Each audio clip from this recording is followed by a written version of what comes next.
Mahkamah Konstitusi masih membuka pendaftaran permohonan gugatan hasil Pilkada 2024 hingga Kamis pagi 12 Desember 2024. Mahkamah Konstitusi telah menerima 277 gugatan hasil Pilkada 2024 dengan rincian 15 gugatan pemilihan gubernur, 215 pemilihan bupati dan 47 wali kota.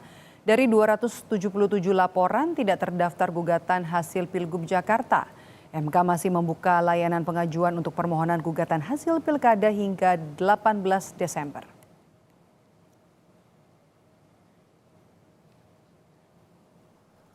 Pasangan calon gubernur dan wakil gubernur Jakarta Ridwan Kamil Suswono batal mengajukan gugatan hasil Pilgub Jakarta ke Mahkamah Konstitusi.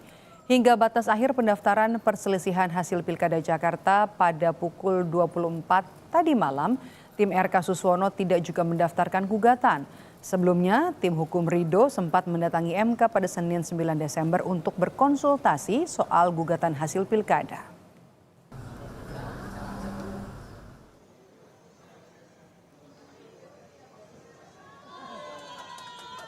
Calon Gubernur Jakarta Pramono Anung menanggapi soal batalnya tim Ridho mengajukan gugatan hasil pilkada ke Mahkamah Konstitusi.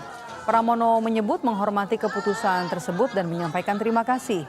Dengan demikian, Pram akan segera bersiap untuk menjalankan program kerjanya membenahi Jakarta jika nanti resmi memimpin Jakarta. Pramono juga akan menggandeng semua pihak termasuk Ridwan Kamil untuk membenahi Jakarta.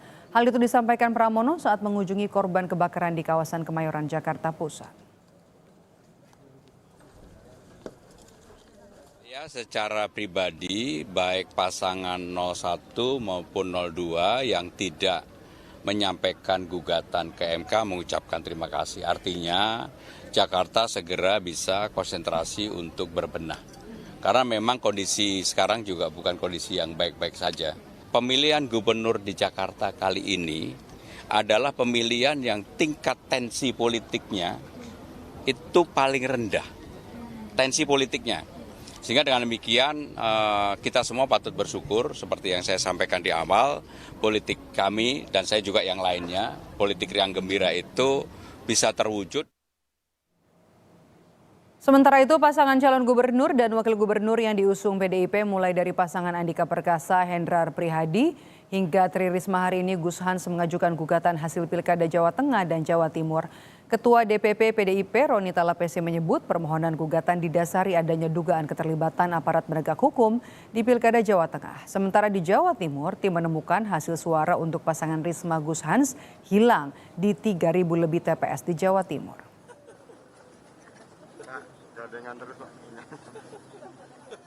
Untuk Jawa Timur, kami menemukan ada 3.900 TPS di mana terjadi suara dari Bu Risma 0. Artinya apa? Artinya tidak ada yang memilih Bu Risma, sedangkan kami punya saksi dan lain-lain. Untuk di Jawa Tengah, kami juga mendalilkan keterlibatan aparat penegak hukum, di mana dari awal ada panggilan-panggilan kepolisian, ada panggilan kejaksaan, dan juga pengerahan kepala desa, dan lain-lain. Kita langsung menuju gedung Mahkamah Konstitusi, ada jurnalis Kompas TV Audrey Zevanya di sana. Zevanya, hingga sore hari ini pukul 15:23 sudah berapa laporan gugatan yang masuk ke MK?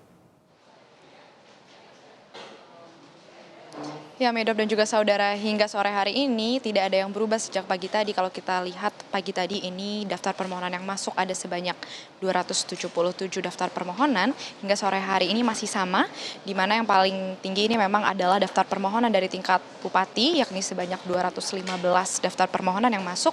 Lalu kemudian di tingkat wali kota ada sebanyak 47 daftar permohonan, dan untuk tingkat gubernur ada sebanyak 15 daftar permohonan.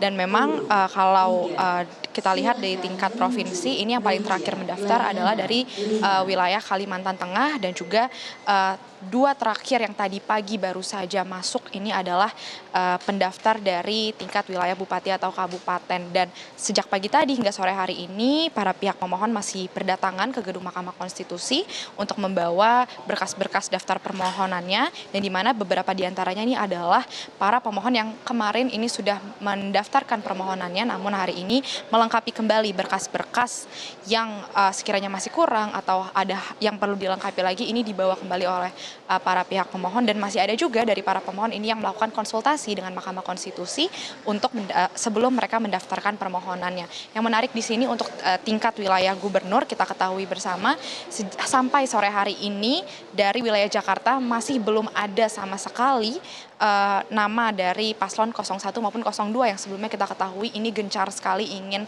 mengajukan gugatannya ke Mahkamah Konstitusi terkait dengan kecurangan ataupun sengketa pilkada yang ada di tahun 2024 ini. Namun kita ketahui tenggat waktu kalau berdasarkan aturan yang ada 3 hari setelah KPU Jakarta menetapkan hasil dari rekapitulasi, seharusnya kemarin malam pukul 23.59 adalah menjadi waktu terakhir.